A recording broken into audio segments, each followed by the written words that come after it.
kampus istilahnya turun gunung lewat guru-guru besar yang menyatakan sikap dan pendapatnya tentang demokrasi yang dirasa sudah menyimpang.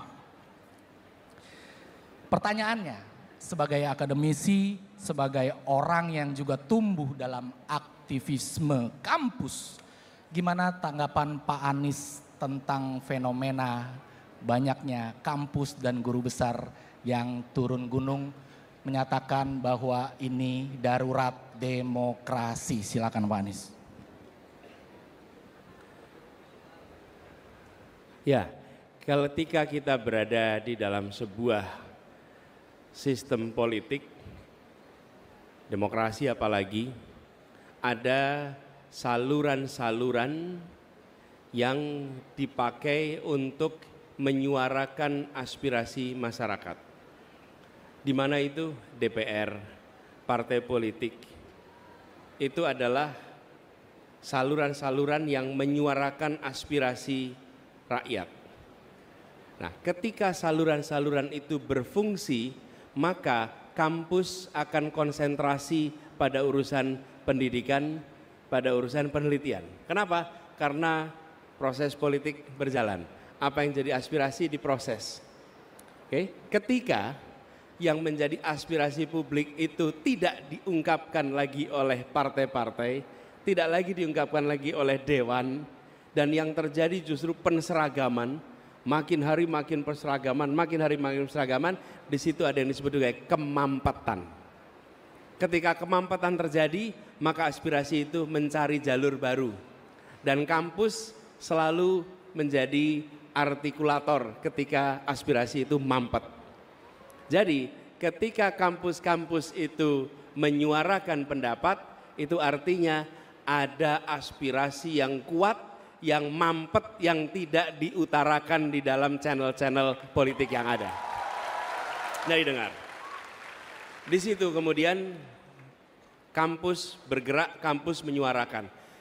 Kenapa ya? Karena kampus di situ tempat satu, kaum intelektual, cendekia, membaca situasi, mengerti apa yang terjadi, tapi juga mereka tahu bahwa ini bukan wilayah yang mereka perlu terlibat secara langsung ketika proses politik berjalan. Tapi ketika mampet, dan kampus tidak berpolitik secara partisan, kampus berpolitik secara kenegaraan. Itu pegangan.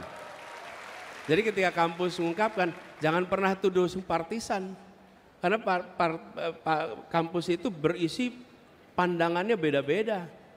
Datang ke Gajah Mada, di situ pandangannya beda-beda. Datang ke Undip, pandangannya beda-beda. Tapi begitu sampai kepada urusan etika, urusan tata negara, mereka berpandangan sama. Jangan rendahkan proses demokrasi, jangan rendahkan etika, karena itu prinsip yang harus dijunjung apapun afiliasi partai politiknya. Jadi ini pertanda bahwa demokrasi sedang dilucuti. Bila demokrasi itu minimal tiga. Satu, adanya oposisi. Dua, adanya kebebasan berbicara. Tiga, adanya pemilu yang bebas.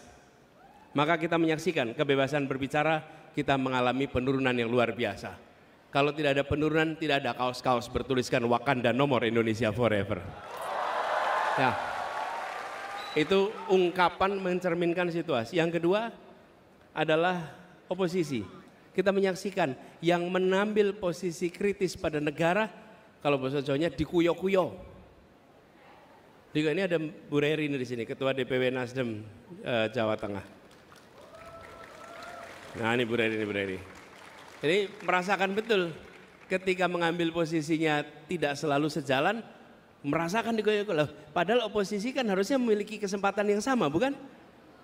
Padahal bukan oposisi secara resmi, tapi punya pandangan yang mandiri, bukan melawan, mandiri. Mandiri, bukan melawan, mandiri. Kalau melawan lain, ini mandiri itu sekarang nggak boleh. Nah, yang ketiga, pemilu yang bebas.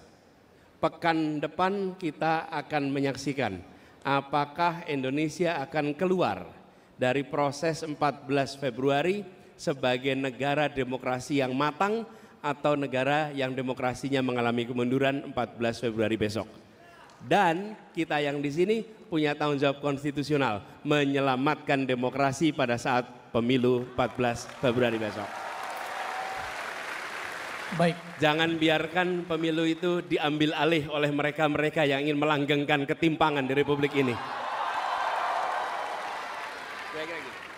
Baik Pak Anies.